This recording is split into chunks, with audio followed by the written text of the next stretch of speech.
She's going to bring our readings, which are the Shema, the Israel Shema, and the part from Mark that's entitled The Greatest Commandment.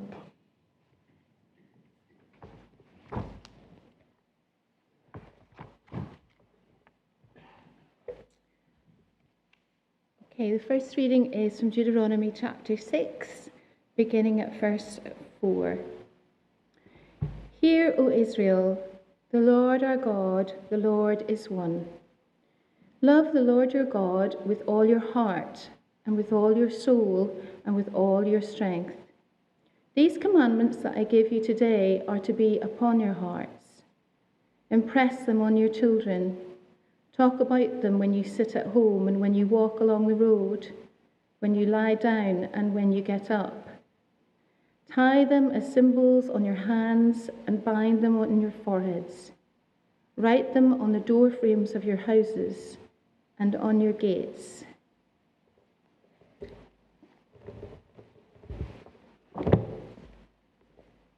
And the second reading is from Mark chapter 12, beginning at verse 28. One of the teachers of the law came and heard them debating. Noticing that Jesus had given them a good answer, he asked him, of all the commandments, which is the most important? The most important one, answered Jesus, is this: Hear, O Israel, the Lord our God, the Lord is one. Love the Lord your God with all your heart, and with all your soul, and with all your mind, and with all your strength. The second is this: love your neighbour as yourself. There is no commandment greater than these. Well said, teacher, the man replied.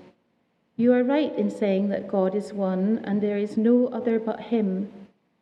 To love him with all your heart, with all your understanding, and with all your strength, and to love your neighbour as yourself is more important than all burnt offerings and sacrifices. When Jesus saw that he had answered wisely, he said to him, You are not far from the kingdom of God. And from then, no one dared ask him any more questions.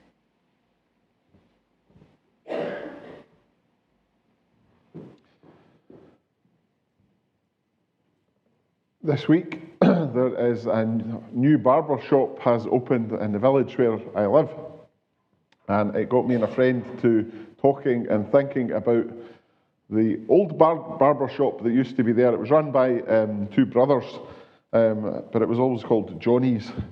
And Johnny's barber shop was infamous because Johnny was also a reserve fireman. And if you happened to be in the middle of a haircut when his alarm went off, then you had to wait, and his brother, who wasn't as good, would finish your haircut. But it was always the same routine. When you arrived at the barber's, I would climb into what seemed to be a massive chair, and Johnny would wrap a big white sheet around me, and he would spin the chair around a couple of times and pump it up, and then he would bend down till his head was beside mine, looking in the mirror, and he would say, How's your love life these days? And it's a question that made me so uncomfortable. I would squirm, I would giggle, I would get embarrassed and go red. And I would think, how does he know that I've got a crush on not just one, but two girls in my class? But today, that question still makes me uncomfortable, but maybe for different reasons. I still hate going to the barber and looking in the mirror. It's one of these things that it's the only place I actually spend any time looking in the mirror, as you probably can tell by my hair.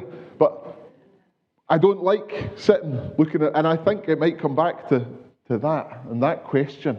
How's your love life these days? And I wonder if that question, though, is a question that's running through today's gospel reading. You shall love the Lord your God with all your heart, with all your soul, with all your mind, and with all your strength. And you shall love your neighbour as yourself. These are the two commandments on which everything else hangs. You can't have one without the other. They're two sides of the same thing or the same coin. And if we want to know how well or how much we love God, then we have to look at how are we loving or not our neighbour. And as the scribe says in today's gospel, this is much more important than all the whole burnt offerings and sacrifices that you bring. So the question for us today is, how do we answer Johnny's question? How's your love life? Most of us have come to understand love as primarily a feeling or affection. It can certainly have those qualities. We're told about it in many pop songs. All we need is love. Love is all around. Love is the answer. We can be addicted to love, so much so that love hurts. But what's love got to do with it anyway? Right, enough of that. I did think about writing the whole sermon out of songs, but I got lost or started singing in the middle of it. What if Jesus isn't talking about our feelings or our affection towards other people or God? What if he's talking about our commitment to them? What if Jesus is really saying, you shall commit to the Lord your God with all your heart, with all your soul, and with all your mind, and with all your strength. And you shall commit to your neighbour as yourself. I wonder what it would look like in each of our lives today to have the same level of commitment to the lives and the well-being of other folk as we do to our own.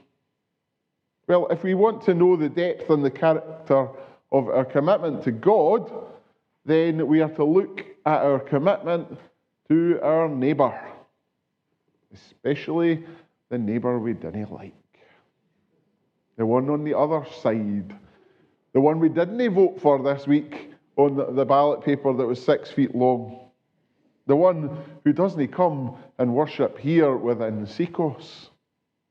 What does that mean to us as our neighbours are wider than ourselves? What does it mean to commit to worship centres other than here in Liberton Kirk or anywhere else that we go? What is it that you see? To whom are you committed? To whom are you not committed?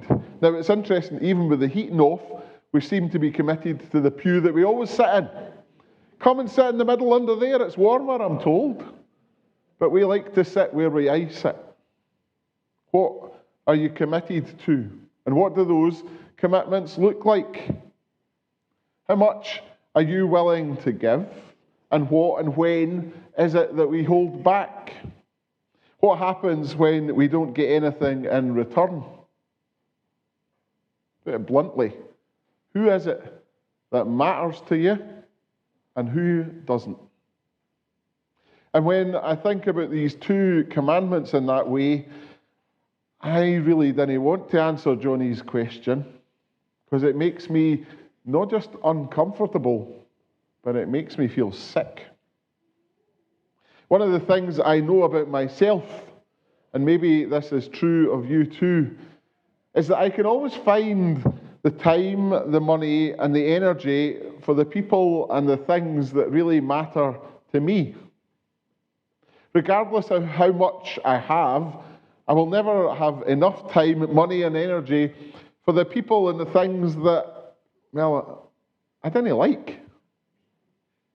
And I hope that you know that I'm not talking about the quantity of hours or pounds or the quality, but the quality and the shape of the commitment. I think we've become so familiar with these passages, the two great commandments, that we no longer actually hear what it is that they're asking of us. Think about it like this. What if someone asks you, do you love me? Do you love me? There's a considerable pause in the room, an awkward silence, and deliberation upon the person's face. And then they say, well, Aye, up to a certain point, under certain conditions and to an extent. Yeah, yes, I love you. Well, you have your answer, but it's probably not what you wanted to hear, especially if you got to the point of asking that question. We all know that's not love. And we all know that that's not the commitment that we want from someone who claims to love us. The love and the commitment that Jesus speaks about here is all or nothing. Everyone or no one. The only measure of love is love without measure. But it's my guess that for most of us, certainly for me, love is circumstantial. We tend to love others depending on the circumstances. Who is the other? What he or she has said or done, how they've treated us, whether we have positive regard for them or attraction to them, whether we agree or disagree with them, and whether we consider them to be acceptable or indeed lovable. How many of us are sitting squirming in our seats right now? Because I wonder whose names and faces came up for you as I said that. How do I know that? Because we're human, and I know that there are people, for me, for whom that is the case. Who is lovable and who is not? Who meets our criterion and who doesn't? Circumstantial love sounds to me more like an investment than a commitment. And when I invest in someone, well, I usually expect a return on my investment. Why? Because I'm selfish. I want to see a profit. I want to know what's in it for me. But when I commit to someone, I'm in it for the other, not for myself. And I'm willing to risk losing it all. Isn't that what we see in the life of Jesus? Jesus didn't invest himself on the cross. He committed himself to it. Isn't that why today we can speak of the cross as a symbol of love? The mark of really loving someone or something is unconditionality and excess, engagement and commitment, fire and passion. But with Jesus, his love is not circumstantial, and neither is his command to love. I've been thinking about this week. I've got my love heart top on. I was thinking of doing something around the children's address with it. But I'm a heart supporter, as many of you probably know. But this week, or this past few weeks, I have loved and hated many people. I hated Hibs when we were playing them, but then I loved them when they were playing Celtic. I hated Rangers last Monday when we were playing them, but boy, in 20 minutes' time, well, I love Rangers if they can take some points off Celtic. My love is based on those conditions. What am I getting out of it? Jesus' love is not circumstantial, and neither is that command to love. Love isn't dependent on circumstance or attitude. We don't perfectly love if our love depends on somebody else's positive regard towards us, but only when we accept the variety and the instability of how it is that other people treat and regard us. Why? Because actually we're the same to them. And I don't know what to do with all of that. And I don't think that maybe the people listening to Jesus that day did either. We're told that nobody dared to ask him any questions. Maybe there are no questions to ask. No questions to ask of Jesus. Only questions to ask of ourselves. Questions about love.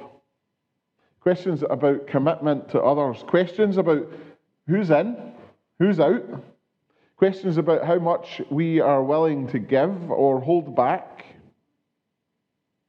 You shall love the Lord your God with all your heart, with all your soul, with all your mind, and with all your strength. And you shall love your neighbour as yourself. And after that, no one dared to ask him any question. Silence. You hear a pin drop. The kind of silence that speaks and that challenges. The kind of silence that reveals the gulf between what is and what might or should be. The kind of silence that opens up a space for the Spirit to come and to speak to each of us individually. So let's just take a moment to feel that silence, to listen to what that silence is asking of you, and to imagine what it is that it's offering you and your world and this world. And what and how is that silence helping you to answer the question, how's your love life?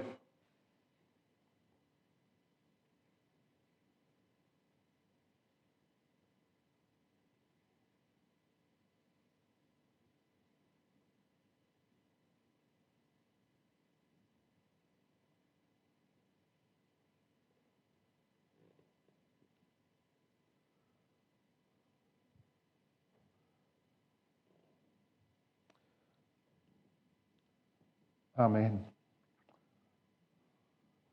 I'm glad to see there are no hands up with any questions.